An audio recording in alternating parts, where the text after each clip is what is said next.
提起穿越火线的国服公测时间，相信很多玩家都可以脱口而出是2008年，但要提起 CF 真正的初代版本，估计很多人就不得而知了。大家好，上期视频我们解密了 CF 前世之作爆头 Online 的历史。由于发行方雅虎韩国抛弃了游戏业务，导致了2006年5月16日 Smilegate 被迫将爆头 Online 停服。但总而言之，这毕竟是另外一款游戏的历史，而非 CF 本身的历史。那么之后又发生了怎样的故事呢？这次我们将深挖 CF 最早的版本。欢迎收看 CF 考古档案之真正的初代版本韩服 CF 首次封测。就在爆头 Online 宣布停服之后的2个月，另外一家韩国游戏公司 Neowiz 的官网上突然出现了一篇公告。2006年7月20日 Neowiz 公司宣布已与 Smilegate 公司签署了战略协议，将研发一款全新的 FPS 游戏 Crossfire。Neowiz 负责在全球范围的发行，韩国玩家可以在 Neowiz 旗下的 Pmong 平台上进行游戏。由于当时有传闻称 Neowiz 与 Dragonfly 续约特种部队的运营意见存在分歧，又有 Nexon 发行的突袭 Online 在此期间大获成功，所以很多韩国玩家猜测 Neowiz 在此时宣布与 Smilegate 合作发行 CF， 又宣布与 Redec 合作发行战地之王，肯定是另有所图。 Smilegate 董事长全赫彬当时也信心满满地对媒体表示，我们非常高兴能够与韩国顶级发行商 Neowiz 在游戏行业合作，我们将尽最大努力共同推出能够给 FPS 游戏行业带来巨大变革的游戏。估计此时的他不会想到，6年后的2012年，双方会爆发激烈的版权之争，直接导致了韩服 CF 的停运。但 CF 也的确给 FPS 游戏行业带来了巨大影响，只不过发生在了中国游戏界。2006年9月8日 Neowiz 爆料了 CF 首个封测版本即将开启，同时也曝光了游戏画面的截图。Smilegate 董事长全赫彬对游戏媒体表示， Crossfire 是区别于爆头 Online 的全新制作，将其完全视为爆头 Online 的换皮是不客观的，这实际上会是一个全新的开始。之后 Neowiz 官网上再次发布了公告，将在9月12日至19日招募999名玩家参与测试，招募完成后将于9月21日至27日开启 CF 的首次封测。由于年代久远，资料不全的缘故，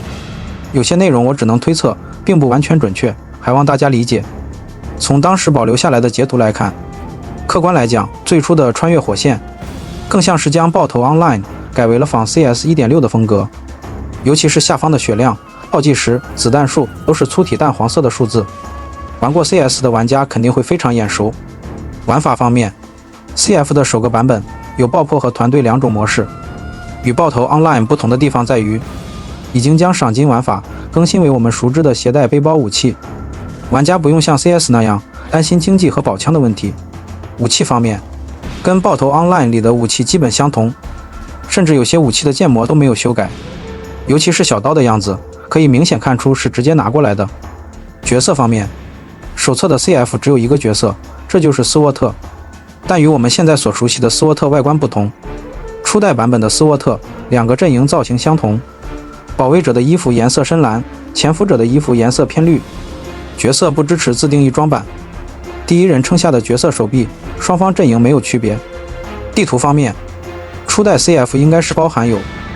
Texas、Texas TD、Train、Seon、Siberia 这几张地图。先说 Texas， 从搜集到的截图上来看，应该就是之前爆头 Online 中提到的 Mexican。 这个地图的爆破点有个武装直升机，在之后的 CF 版本中再也没有出现过，但 Mexican 这个名称后来被继承给了我们熟知的沙丘 Texas TD， 可以看出就是我们熟知的沙漠 ETD， 应该与爆头 Online 中提到的 Mexican Death 相似。 Mexican Death 这个名称后来也被继承给了沙漠1。 Tryon 可以看出就是我们熟知的火车站 TD，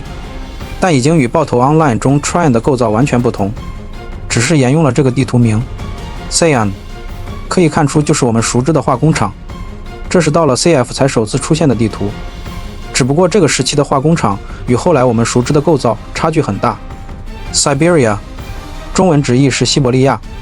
这是一张雪地地图，也是到了 CF 才首次出现的地图，但也仅限于韩服手册才有，在之后的 CF 版本中再也没有出现过。后续只能在工程文件中看到留存的历史贴图纹理。总结一下，初代版本的 CF， 我个人认为是一个赶工出来的半成品。由于当时的 Smilegate 刚刚遭受爆头 Online 停服的挫折，只相隔了4个月就慌忙推出 CF 首次封测，制作粗糙的感觉还是比较明显的，也为之后的第2次封测埋下了伏笔。那么第2次封测的 CF 会是什么样子的呢？下期视频我们就会讲到。视频的最后，大家不要着急退出，可以看下当时一位韩服玩家参与 CF 手册所保留下来的录像，这很有可能是目前唯一还可以看到的 CF 手册录像了。原视频分辨率很低，建议在窗口状态下观看。今年是2026年，也意味着 CF 这款游戏从诞生之初到现在已经过去20年了。资料收集不易，祈求各位观众老爷们能够点赞、投币、加关注，也可以将本视频分享，让更多 CF 玩家了解这段历史。非常感谢大家，我们下期视频见，拜拜。